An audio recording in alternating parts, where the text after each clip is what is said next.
কেমন আছেন সবাই? আশা করি ভালো আছেন। আজকে শুক্রবার 13 সেপ্টেম্বর 2024। দেখেন যে আজকে প্রথমত হচ্ছে নতুন দেশ গড়তে আসুন একসঙ্গে কাজ করি। ব্যবসায়ীদের সঙ্গে মতবিনিময় প্রোগ্রামে প্রধান উপদেষ্টা বলেছেন, ব্যবসায়ীদের দাবি হচ্ছে শিল্পাঞ্চলে ভাঙচুর লুট বন্ধের ব্যবস্থা নিন, অনুকূল ব্যবসার পরিবেশ তৈরি করুন এবং অসাধু ব্যবসায়ীদের বিরুদ্ধে ব্যবস্থা নিন।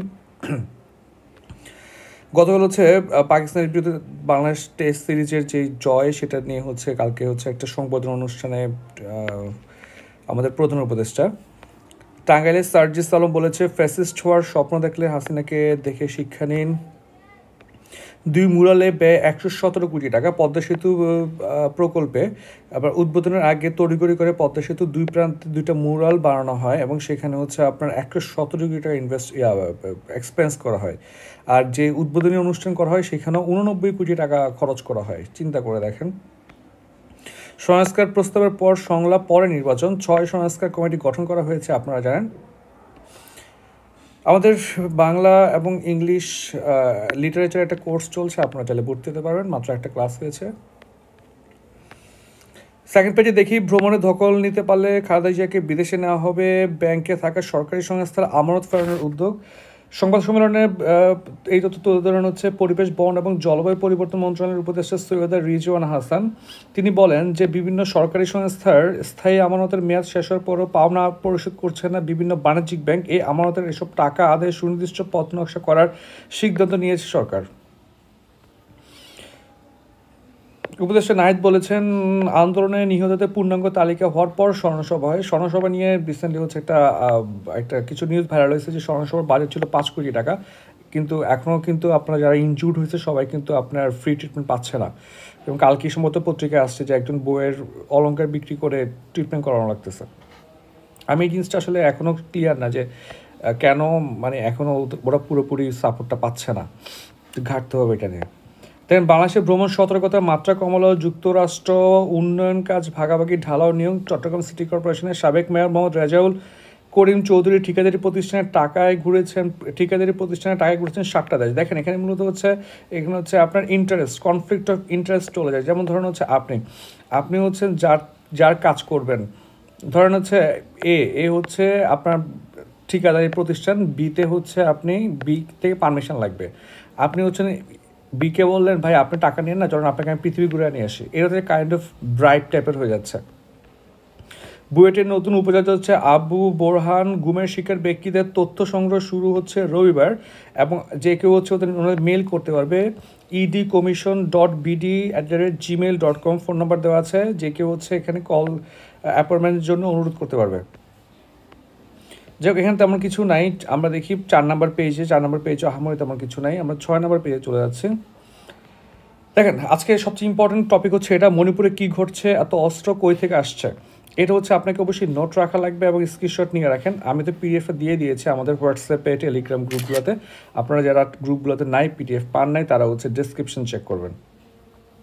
এখন দেখেন যে বিক্ষোভকারী এবং বিক্ষোভের সংগঠক হচ্ছে মৈতৈরা, এটাকে মেইতেইরা বা মৈতৈ দুইটা লিখে আর কি। অন্যদিকে তাদের প্রতিপক্ষ হচ্ছে কুকি চিনরা। এখন এই সহিংসতে হচ্ছে রকেট এবং ড্রোনের মতো উন্নত অস্ত্র কি ব্যবহার করা হয়েছে। এখন দেখেন এই সময় চীনের বিদ্রোহ করেছিল কারেন এবং কাকচিন চীনরা, সব মিলে হচ্ছে ভারত, মিয়ানমার, বাংলাদেশ অনেকগুলো রাজ্য ও জেলায় বিভক্ত পাহাড়ে এই বিশাল জনপদের সশস্ত্রতা বেশ পুরনো, অনেক আগে থেকে হচ্ছে এই জোনটা হচ্ছে কি আপনার এখানে সশস্ত্র অ্যাক্টিভিটিগুলো দেখা যায় আর কি। এখন এমন একটা সিচুয়েশন চলে আসছে, মণিপুরে যে রকেট লঞ্চার ইউজ করতেছে সেটা দেখে খুব একটা আঁতকে ওঠার কিছু নাই, কারণ এটা যে হওয়ারই কথা ছিল। এখন দেখেন যে যদিও 7 সিস্টারের 7 জন, কিন্তু ভারতের উত্তর পূর্বাঞ্চলের রাজ্যের সংখ্যা হচ্ছে 8টা। এর মধ্যে সিকিম কত সালে গ্র্যাব করে ইন্ডিয়া? 1975 সালে। এরা সম্ভবত 45 বিসিএসে আসছে পিড়িতে। আবার সশস্ত্র 7 রাজ্যের কাছের এলাকা হলো মিয়ানমারের কাচিন, সাগাই, ইং, চীন এবং আরাকান। উত্তর পূর্বাঞ্চল রাজ্যগুলো প্রায় 1600 কিলোমিটার সীমান্ত আছে মিয়ানমার এসব এলাকার সাথে। এইটা আপনি নোট করে রাখতে পারেন, এই টপিকটা আপনাকে নোট করা লাগবে, আসলে চলে আসতে পারে এটা। পাশে বাংলাদেশের জনসংহতি সমিতি বা হচ্ছে আপনার জেএসএস শান্তি চুক্তি করে এখন নিয়মতান্ত্রিক রাজনীতির মধ্যে থাকলেও একসময় তারা সশস্ত্র যুদ্ধাবস্থা ছিল। দেখেন বাংলাদেশে 7 রাজ্যের সীমান্ত আছে প্রায় 1600 কিলোমিটার। সুতরাং মণিপুরের মৈতৈ ও কুকিরা কোথা থেকে অস্ত্র পাচ্ছে, এ প্রশ্নের উত্তরে রয়েছে ত্রিদেশীয় এই পুরো অঞ্চলের অস্ত্রপাতি উৎসে। সরি, ওয়েদার খুবই খারাপ। উত্তর পূর্বাঞ্চলে 8 রাজ্যের আয়তন 1 লক্ষ বর্গ কিলোমিটার। দেখেন উত্তর পূর্বাঞ্চলে 8টা যে রাজ্য আছে ভারতের, তাদের আয়তন হচ্ছে প্রায় 1 লাখ বর্গ কিলোমিটার মতো। এর পাশাপাশি মিয়ানমারের 4টা এলাকা আছে এবং তাদের আপনার আয়তন হচ্ছে 3 লাখ বর্গ কিলোমিটার। আর বাংলাদেশের যে পার্বত্য অঞ্চল আছে সেটার আয়তন হচ্ছে 13 থেকে 14 বর্গ কিলোমিটার। সব যদি আমরা যোগ করি তখন দেখা যায় আয়তন প্রায় 4 লাখ বর্গ কিলোমিটার, মানে বাংলাদেশের প্রায় 3 গুণের কাছাকাছি। তাহলে দেখেন বিশাল বড় একটা এলাকা এই জোনটা, এবং এই জোনটাই হচ্ছে অস্থির। এখন শুধু আয়তনের দিকে চিন্তা করলে হবে না, মূলত একে দেখা লাগবে হচ্ছে প্রাকৃতিক সৌন্দর্য, জাতিগত বহুত্ব এবং ধর্মের বহুত্বময়। এবং এই যে ইস্যুগুলো আছে এটা কিন্তু সম্পর্ক ভালো করতে সহায়তা করে, আর ফিলোসফিক্যাল ক্ল্যাশও নিয়ে আসতে সহায়তা করে। এখন দেখুন বাংলাদেশের পার্বত্য চট্টগ্রামে KNF ছাড়া আর কোনো সংগঠনের গেরিলা সশস্ত্রতা চোখে পড়ে না এখন। এর বাইরে মিজোরামের তুলনামূলক প্রায় শান্ত, কিন্তু 7 সিস্টার্সে অন্য যে 6টা আছে এবং পাশের যে মিয়ানমারের 4টা রাজ্য আছে সেখানে গেরিলা সংস্কৃতি প্রচুর আছে। এখন দেখেন এই সশস্ত্রতা একসময় আসামের উলফা বেশি ছিল। আপনারা জানেন যে আসামের উলফা অনুপ চেটিয়া হচ্ছে বাংলাদেশে গ্রেপ্তার ছিল, পরবর্তীতে হচ্ছে ওনাকে পাঠিয়ে দেওয়া হয় আপনার বন্দি বিনিময় চুক্তির আন্ডারে।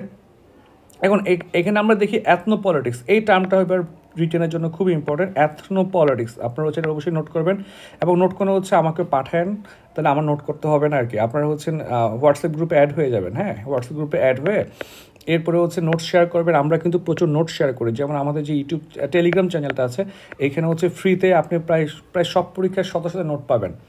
সো শেয়ার করলে হচ্ছে দেখা যাচ্ছে আপনারও সুবিধা, আমাদেরও সুবিধা, সবাই উপকৃত হবে।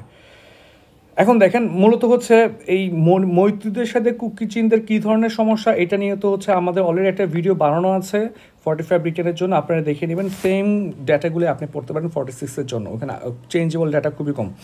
এখন দেখেন এই যে ওদের মধ্যে একটা ক্ল্যাশ আছে এখানে, মূলত হচ্ছে আপনি বাকিটা হচ্ছে আমি যে সাম আপ করি, পুরোটা আমি পড়ে দেখেছি। এখানে বাকি যে ইস্যুটা আছে 2-3টা ইস্যুতে হচ্ছে আপনার অস্ত্রগুলো ঢোকে। প্রথম ইস্যুটা ছিল হচ্ছে আপনার যে প্রচুর সরকারি অস্ত্র লুট হয়েছে, মণিপুরে প্রচুর সরকারি অস্ত্র লুট হয়েছে, তো ওই অস্ত্রগুলো দিয়ে হচ্ছে ওরা এখন যুদ্ধ করতেছে। সেকেন্ডারি হচ্ছে বাংলাদেশেও কিছু অস্ত্র হচ্ছে কী হয়েছে, লুট হয়েছে। রিসেন্টলি 2000 মতো অস্ত্র এখন খুঁজে পাচ্ছে না। এগুলো শুধু বাংলাদেশ না বা মিয়ানমার থেকে এখানে ঢোকার সম্ভাবনা আছে। এরপরে হচ্ছে ওই অঞ্চলে হচ্ছে প্রচুর ড্রাগ, পপি সহ অনেক আপনার মাদকের চাষ হয়, এখান থেকে তারা হচ্ছে প্রচুর টাকা পায় এবং ব্ল্যাক মার্কেট থেকে অস্ত্র কিনে। এরপর হচ্ছে জিও পলিটিক্সের মধ্যে আছে হচ্ছে কি আপনার চীন আছে, ওদিকে হচ্ছে মিয়ানমার আছে, এদিকে হচ্ছে আপনার আরও যে কান্ট্রিগুলো আছে ওইখান থেকেও কিছু অস্ত্র এখান থেকে ঢোকে। মূলত এইভাবে হচ্ছে অস্ত্রগুলো হচ্ছে খুব বেশি ঢুকতেছে। তাহলে আমাদের দেখেন প্রথম পার্টটুকু হচ্ছে আমাদের জন্য ইম্পর্টেন্ট, কারণ এখান থেকে আপনারা ডেটা দিতে পারবেন। আর এই পার্টটুকু কীভাবে অস্ত্র ঢোকে এটা পরীক্ষা আসবে না, আশা করি বুঝতে পারছেন। 6 নম্বর পেজে দেখি শ্রীপুরে একটি কারখানা বন্ধ, টঙ্গীতে কর্মকর্তারা অবরুদ্ধ, ওষুধ কারখানার অসন্তোষ। ওষুধ কারখানা কিন্তু আপনারা জানেন যে বাংলাদেশের প্রমিনেন্ট একটা এক্সপোর্ট একটা সেক্টর, এখানে কোনোভাবেই সমস্যা আসলে এক্সপেক্টেড না। সিলেটের 4 মামলায় জামিন পেলেন সাবেক স্বরাষ্ট্র প্রতিমন্ত্রী বাবর, তবে মনে হচ্ছে বের হতে পারবে, কারণ কয়েকটার মধ্যে সাজাও হয়ে গেছে এবং জেলে আছে, প্যারোল ছাড়া বেরোতে পারবে না। মাজার ভাঙচুর করা হয়েছে, ভবনে আগুন দেওয়া হয়েছে ঢাকার ধামরায়ে।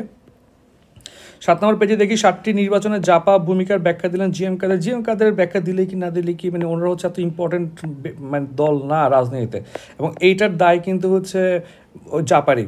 যেমন ধরেন হচ্ছে আপনার পার্থ কিন্তু দলীয়ভাবে খুব শক্তিশালী না বাংলাদেশে, কিন্তু একটা পার্সন হিসেবে কিন্তু অনেক বেশি আপনার কন্ট্রিবিউটরি একটা পার্সন, এবং ওনার কিন্তু গুরুত্ব আছে। সো জাপা কিন্তু সেটাও হইতে পারে নাই। অ্যাটর্নি জেনারেল বলছেন 70 অনুচ্ছেদ সংস্কার প্রয়োজন, আমার ব্যক্তিগত মতামত, সংবিধানের 70 অনুচ্ছেদ সংস্কার প্রয়োজন বলে ব্যক্তিগত মনে করেন হচ্ছে অ্যাটর্নি জেনারেল মোহাম্মদ আসাদুজ্জামান। এখন মূলত হচ্ছে এখন অনেক কথাবার্তা হচ্ছে, এখন আপনি কি সংবিধান রাখবেন, সংবিধান বাদ দিবেন, নাকি সংবিধান সংশোধন করবেন, এখানে অনেক কিছু ঘটতেছে আর কি। এই ইনফরমেশনগুলো কিন্তু আপনারা পড়বেন, এটা পরীক্ষায় চলে আসতে পারে। সংবিধানের 70 নম্বর ধারা কী আছে। ইন্টারন্যাশনাল দেখেন গাজা ইসরায়েলি আগ্রাসনে হচ্ছে স্কুলে হামলায় জাতিসংঘের 6 কর্মী সহ প্রায় 18 জন নিহত হয়েছে। এইগুলো হচ্ছে স্ক্রিনশট নিয়ে রাখতে পারেন, যে আপনি যদি স্ক্রিনশট নিয়ে রাখতে পারেন তখন হচ্ছে 2-1টা ডাটা সব তো মনে থাকবে না, আপনি হচ্ছেন ইউজ করে ফেলতে পারবেন। এরপর ইরানের বিচার প্রক্রিয়া স্পষ্ট করতে আদালত নির্দেশ দিয়েছে যে ওনার বিচার কোথায় হবে, এটা কি সামরিক আদালতে হবে নাকি হচ্ছে বেসামরিক আদালতে হবে। আবার আবার হচ্ছে ইমরানের দল পিটিআই তারা হচ্ছে ইমরানকে মুক্তির জন্য কিন্তু বিশাল বড় একটা থ্রেট দিয়ে রাখছে। অর্থ বাণিজ্য IMF এর হিসেবে রিজার্ভ $20 বিলিয়ন নিচে। এখানে আমাদের পরীক্ষার জন্য ইম্পর্টেন্ট দেখেন, এগুলো খুব একটা ইম্পর্টেন্ট না। আমরা দেখি এশিয়ান ক্লিয়ারিং ইউনিয়ন, এটা আমাদের জন্য ইম্পর্টেন্ট। মূলত এশিয়ান ক্লিয়ারিং আপনার ইউনিয়ন আকু, এটাকে আকু হচ্ছে, এটা হচ্ছে দেখেন এটা হচ্ছে আপনার কেন্দ্রীয় ব্যাংকগুলোর একটি আন্তঃআঞ্চলিক লেনদেন নিষ্পত্তি ব্যবস্থা। অর্থাৎ যেই দেশগুলো আছে সেগুলো সেন্ট্রাল ব্যাংকের একটা নিষ্পত্তি ব্যবস্থা, ক্লিয়ারিং হাউস। এর মাধ্যমে এশিয়ার 9টা দেশের মধ্যে যে সকল 9টা দেশের মধ্যে যেসব আমদানি রপ্তানি হচ্ছে 2 মাস পর পর লেনদেন নিষ্পত্তি হয়। এটা হচ্ছে আমরা মাথায় রাখা লাগবে, পিড়িতে চলে আসতে পারে। সো এই পুরো পার্টটা ইম্পর্টেন্ট আমাদের জন্য। দেখেন 2 মাস পর পর 9টা দেশ 2 মাস পর পর। এখানে শ্রীলঙ্কাও ছিল, যেমন হচ্ছে আপনি দেখেন দেশগুলো কে দেখেন, বাংলাদেশ ভারত ইরান নেপাল পাকিস্তান শ্রীলঙ্কা মিয়ানমার ভুটান এবং মালদ্বীপ। মূলত দেখেন তাহলে আপনার সার্কের বাইরে কোনটা আছে, ইরান সার্কের বাইরে আছে, তারপর হচ্ছে আপনার মিয়ানমার সার্কের বাইরে আছে, আর সার্কের মধ্যে আছে এখানে নাই হচ্ছে আফগানিস্তান। জাস্ট এটা মাথায় রাখেন, ইরান এবং মিয়ানমার এখানে আছে। তবে শ্রীলঙ্কাকে হচ্ছে আপাতত বাদ দেওয়া হয়েছে, ওরা টাকা দিতে পারে না। এইটা আমাদের জন্য খুবই ইম্পর্টেন্ট বিলিভার রিটার্নের জন্য। নগদে অনিয়ন্ত্রিত ফরেন্সিক নিরীক্ষা হবে। এবং সবচেয়ে ইম্পর্টেন্ট ব্যাপার কি দেখেন, সাবেক সিইউর বিরুদ্ধে প্রশাসকের হুমকি দেওয়ার অভিযোগ করা হয়েছে, থানা জিডি করছে। কি সাহস! তেলের দাম $70 কমে যাওয়ার কারণ কি, এটা নিয়ে হচ্ছে লিখছে। সেটা প্রধান কারণ হচ্ছে চীনের তেল চাহিদা কমে যাওয়া। দেখেন যে চীন তেল কিনতেছে না, এই জন্য হচ্ছে পুরো বিশ্বে তেলের দাম কমে গেছে। বোঝেন এবার চীন কী পরিমাণ তেল কিনে। চীন কিন্তু বিশ্বের 1 নম্বর তেল আমদানিকারক, ঠিক আছে, 1 নম্বর তেল আমদানিকারক চীন। এখন দেখেন এই তেলের দাম কত হবে, কী হবে না হবে, এগুলো ঠিক করেছে ওপেক। মূলত ওপেক হচ্ছে অ্যাঙ্গোলা, আলজেরিয়া, ইরান, ইরাক, সংযুক্ত আরব আমিরাত, Kuwait, Nigeria, Venezuela, Libya, Saudi, Gabon, Equator Guinea, এই 12টা দেশ নিয়ে করতে হচ্ছে ওপেক। ওরাই নির্ভর করে, তাই কার্টেল বলা হয়। যখন একটা নির্দিষ্ট সেক্টরের মানুষ একসাথে ব্যবসা বাণিজ্য নিয়ন্ত্রণ করতে চায় তাদেরকে কার্টেল বলা হয়। এটা কিন্তু আমাদের পরীক্ষার জন্য ইম্পর্টেন্ট। এখানে তেমন কিছু নাই। দেখেন ইসলামী বসন্তকালে মাহে রবিউল আউয়াল, আপনারা সেগুলো পড়ে নেবেন, কমলা স্পষ্ট, এগুলো হচ্ছে পরীক্ষা আসার জন্য ইম্পর্টেন্ট, একটু দেখে নেবেন নিজে আর কি। বিজ্ঞাপনে আমাদের পরামর্শ কিছু নাই। তারপর হচ্ছে বিড়াল কেন পটি লুকায়, পড়ে নিন, পরীক্ষা আসবে না, ঠিক আছে। এরপর হচ্ছে বইয়ের জগৎ, লেখক প্রকাশক পাঠক, আপনার হচ্ছে এগুলো কিন্তু পড়া লাগবে, পড়লে আপনার নলেজ বাড়বে। শুধু পরীক্ষার জন্য পড়া লাগবে এমন না, ঠিক আছে, এমনিতে পড়তে হবে। ওকে, তাহলে সামনে আগাচ্ছি। দেখেন BCS স্থগিত পরীক্ষাগুলো কী হবে, এগুলো শুরু করা দরকার। কিন্তু এগুলো পুরো ফ্রাস্ট্রেশনাল। একে তো এজ কমে যাচ্ছে, তারপর এজ 30, তার উপর হচ্ছে আপনার পরীক্ষা নিচ্ছে না, এগুলো কিন্তু সুন্দর না। এই যে ছাত্র আন্দোলন হইলো হচ্ছে স্টুডেন্টদের জন্য, কোটা নিয়ে শুরু হয়েছে, অথচ ছাত্র আন্দোলন হওয়ার পরে সবচেয়ে বেশি নেগলেক্টেড স্টুডেন্টরাই। হ্যাঁ, সবাই কেউ সার্জিস্টরা হচ্ছে পুরো বাংলাদেশ ঘুরে ঘুরে হচ্ছে জনসভা করতেছে, এটা খুব ভালো, অ্যাপ্রিসিয়েটেবল। আবার দেখেন ওরা কিন্তু পরীক্ষা নিয়ে বা এইজ নিয়ে এগুলো নিয়ে কোনো কথাই বলতেছে, ওরা স্কিপ করে যাচ্ছে। কিন্তু ওরা কিন্তু এটা কিন্তু স্কিপ করতে পারে না। ওদের মোরাল একটা গ্রাউন্ড কিন্তু আসছে হচ্ছে আপনার স্টুডেন্টদের থেকে, এবং বেশিরভাগ স্টুডেন্ট কিন্তু শুরু করছিল যারা হচ্ছে জব সিকার তাদের দিয়ে। সো তাদেরকে অভুক্ত রেখে সার্জিস্টরা যেটা করতেছে, এটা কিন্তু একটা সময় কিন্তু সবাই একটু মন খারাপ করবে, কারণ স্টুডেন্টরা কিন্তু সবাই মিলে আন্দোলন করছে। এটা আন্দোলন হচ্ছে লিড হয়তো কয়েকজন দিয়েছে, কিন্তু এখানে পুরো বাংলাদেশের বেশিরভাগ প্রতিষ্ঠানের সকল স্টুডেন্টের রাস্তায় নেমে গেছে, এবং ওদেরটা দেখা লাগবে, নয়তো কিন্তু একটু সুন্দর না ব্যাপারটা। বিজ্ঞাপন হচ্ছে আমাদের পড়ার প্রয়োজন নেই, বিনোদন আমাদের পড়ার প্রয়োজন নেই। দেখেন খেলাধুলা তো হচ্ছে আশা করি আমরা খুব ভালো, সামনে হয়তো ভারতের সাথে টেস্ট ম্যাচ আছে, এবং বাংলাদেশকে ট্রেড দেওয়া হয়েছে ভারতে। যে ভারতের সফরের নিয়ে কিন্তু অলরেডি হচ্ছে আপনার ট্রেড দেওয়া হয়েছে বাংলাদেশ দলকে। ভারতের উগ্রপন্থী একটা রাজনৈতিক দল, এটা কিন্তু খুবই স্ট্রংলি আমাদের নিতে হবে। যাই হোক, দেখেন চড়া দামে বিক্রি হচ্ছে ডিম এবং মুরগি, কিছুটা লোডশেডিং কমছে। ফেনী, চট্টগ্রাম এবং সিলেটে স্বল্পমেয়াদী বন্যার আশঙ্কা করা হচ্ছে। ঢাকা বিশ্ববিদ্যালয়ে ক্লাস শুরু হচ্ছে 22 সেপ্টেম্বর। আসলে ঢাকা বিশ্ববিদ্যালয় বা থেকে শুরু করে সব বিশ্ববিদ্যালয়ে ক্লাস শুরু করাই লাগবে। শিক্ষার্থীদের অবশ্যই আপনার পড়াশোনায় ফিরে যাওয়া লাগবে। ডাক ছানার গল্প, ডাক ছানা অনেক কিউট। যাই হোক, ভালো থাকবেন সবাইকে অসংখ্য ধন্যবাদ।